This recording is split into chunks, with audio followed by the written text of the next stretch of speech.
Томыг хүндэтгэлийн тайлснаа өргөж байна.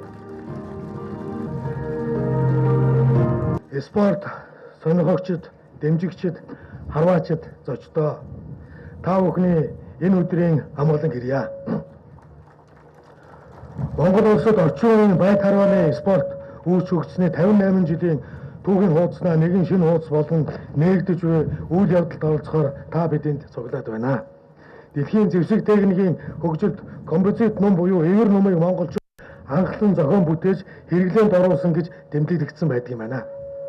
Сур харвааг үндэсний уламжлал хэрэглээ болгож үндэсний хувьд байд харвааны спортыг хөгжүүлсээр Монголын анхны дэлхийн аварга 1971 он Дембэрлэг мөн 2008 оны Бээжинг олимпийн параолимпийн аварга энэ спортоос төрж байсан билээ. Аливаа спортоор амжилт гаргахад 3 суурь нөхцөл шаардлагатай байдаг гэж судлаачид хэлжээ. Уламжлал, сургалт, авиас гэсэн ийм 3 байх ёстой юм байна. Байд харвааны спортыг хөгжүүлэх энэ суурь нөхцлүүдээс сургалт нь ихээхэн доголдож явсныг өнөөдөр спортод илэхтэй зүрх сэтгэлтэй хүмүүсийн ачаар нөхөж байна. Энэхүү талбайг бий болгохын төлөө сэтгэл оюун зүтгэл хандиваа зориулсан бүх хүмүүст дахин талархал илэрхийлье. Байд харваачид маань анх удаага олон улсын стандартад бүрэн нийцсэн байгаль орчинд ээлтэй шийдлүүхий бэлтгэл сургуульд тэмцээний талбайтай боллоо. Бүтээн байгуулалтын ажилд ахмадын туршлага, эдэрчүүдийн зүтгэл, залуусын тэмүүллийг уялдуулан холбож мэдлэг дуршлагаа солилцсон, бие биеэ дэмжсэн зохион байгуулалт менежментээр асар богино хугацаанд барьж өнөөдөр нээлттэй хийж байгаа юм байна. Олон нийтийг 2 сарын турш идэвхжүүлж урмыг бадраан сайн сайхан зүйлд уриалан дуудснаар байд харвааны 360 талбай сүндэрлэн бослоо.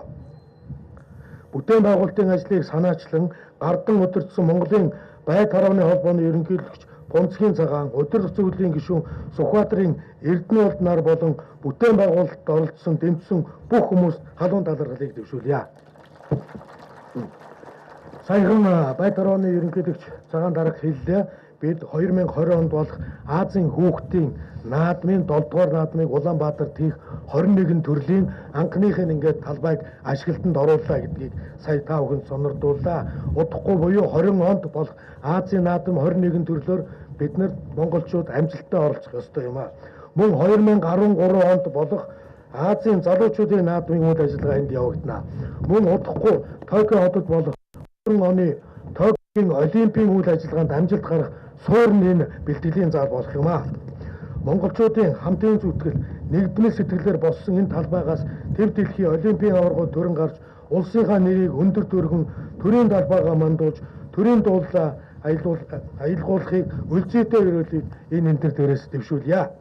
Буян дүүс бүтээхийн сэрүүн гэрлээр бүрнээ тусыг өргөн амжилт дуудах болтугай. Баярлалаа та бүхэн. Сан Мэргэн 9Г-ийн тэгшээ Монголын тэнгэрээс яатай цаглашгүй уртнаас дарин хадаг юугаан тэнгэрлэг Монгол үндэстнийхэн гигэн өргөний томноос үйж байна.